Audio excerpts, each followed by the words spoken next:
नमस्कार, आप देख रहे हैं लोकमत राजस्थान। मैं हूं निशु शर्मा आपके साथ। आइए रुक करते हैं आज की बड़ी खबरों की ओर।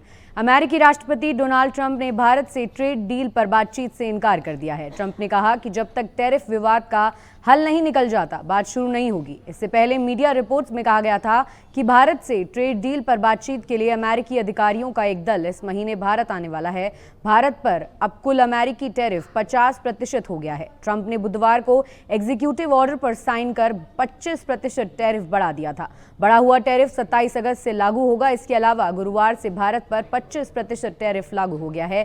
ट्रंप के आदेश में कहा गया कि रूसी तेल की खरीद की वजह से भारत पर यह एक्शन लिया गया है। इजराइल की सुरक्षा कैबिनेट ने शुक्रवार को गाजा पट्टी के उत्तरी इलाके में मौजूद गाजा सिटी पर कब्जे के लिए इजरायली सेना को मंजूरी दे दी है। प्रधानमंत्री बेंजामिन नेतन्याहू के कार्यकाल ने बयान जारी कर इसकी पुष्टि की। फैसले के लिए कैबिनेट ने 10 घंटे तक चर्चा की। इजरायली सेना का कहना है कि गाजा के लगभग 75% हिस्से पर उसका नियंत्रण है। गाजा पट्टी उस 25% इलाके में है जो आईडीएफ के कब्जे में नहीं है। इससे पहले नेतन्याहू ने पूरी गाजा पट्टी पर कब्जे की बात कही थी, लेकिन इस बयान में केवल गाजा सिटी का जिक्र है। ब्राजील के राष्ट्रपति लूला दा सिल्वा ने गुरुवार को प्रधानमंत्री मोदी को फोन पर बातचीत की। इस दौरान दोनों नेताओं ने पिछले महीने पीएम मोदी की ब्राजील यात्रा पर चर्चा की, जिसमें उन्होंने ट्रेड, तकनीक, एनर्जी, डिफेंस और एग्रीकल्चर जैसे मुद्दों पर आपसी सहयोग मजबूत करने पर सहमति जताई थी। दोनों नेताओं ने भारत ब्राजील रणनीतिक साझेदारी को आगे बढ़ाने की भी प्रतिबद्धता दोहराई। उन्होंने रीजनल और ग्लोबल मुद्दों पर भी बात की।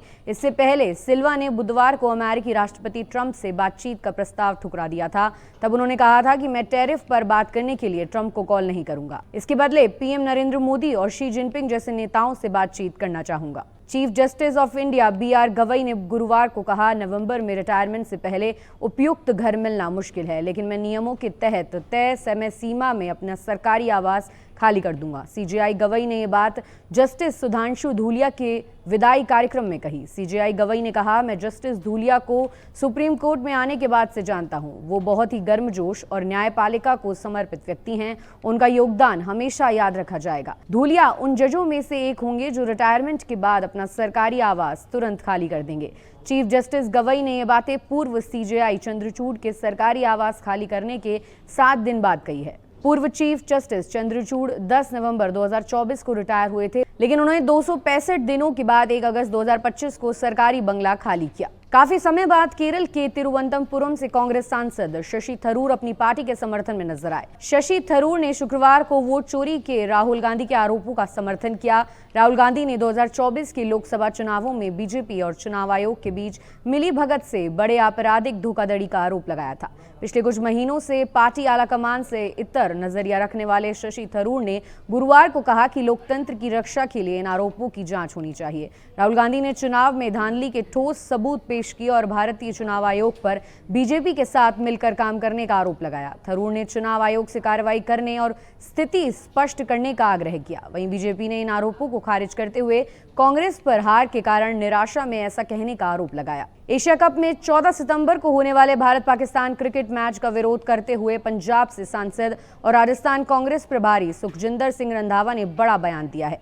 उन्होंने कहा कि पंजाब के लोगों ने भारत पाक युद्ध के दौरान ड्रोन और मिसाइल हमलों की भयावहता को सहा है। ऐसे में बीसीसीआई का पाकिस्तान के साथ खेलने को तैयार होना बेहद शर्मनाक है। रंधावा ने आरोप लगाया कि पाकिस्तान से मैच खेलकर हम अप्रत्यक्ष रूप से उन लोगों को फंड कर रहे हैं जो हमारे सैनिकों का खून बहा रहे हैं। उन्होंने कहा, कोई भी सच्चा देशभक्त ये मैच नहीं देखेगा। हमें अपने सशक्त बलों के साथ खड़ा रहना चाहिए और उनके बलिदान को कभी नहीं भूलना चाहिए। उत्तरकाशी के धराली गांव में हुए हादसे का आज चौथा दिन है। अभी भी 100 से ज्यादा लोग लापता हैं। वो मलबे में दबे हो सकते हैं। पूरी तरह से रेस्क्यू शुरू होने में 4 दिन और लग सकते हैं। धराली गांव में 80 एकड़ में 20 से 50 फीट तक मलबा फैला है। इसे हटाने के लिए सिर्फ 3 जेसीबी मशीनें हैं।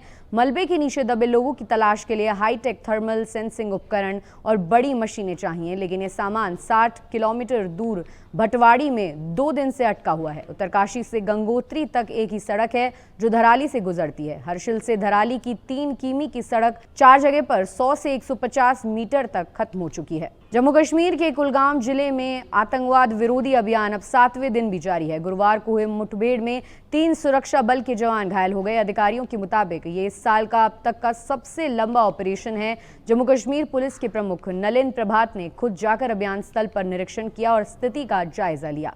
वहीं आर्मी के नॉर्दर्न कमांडर लेफ्टिनेंट जनरल प्रतीक शर्मा ने भी दक्षिण कश्मीर में सुरक्षा व्यवस्था और आतंकवाद विरोधी तंत्र की समीक्षा की। उन्होंने जवानों के हौसले और काम करने के तरीके की जमकर तारीफ की। ऐसी और ताज़ा खबरों के लिए आप देखते रहिए लोकमत राजस्थान।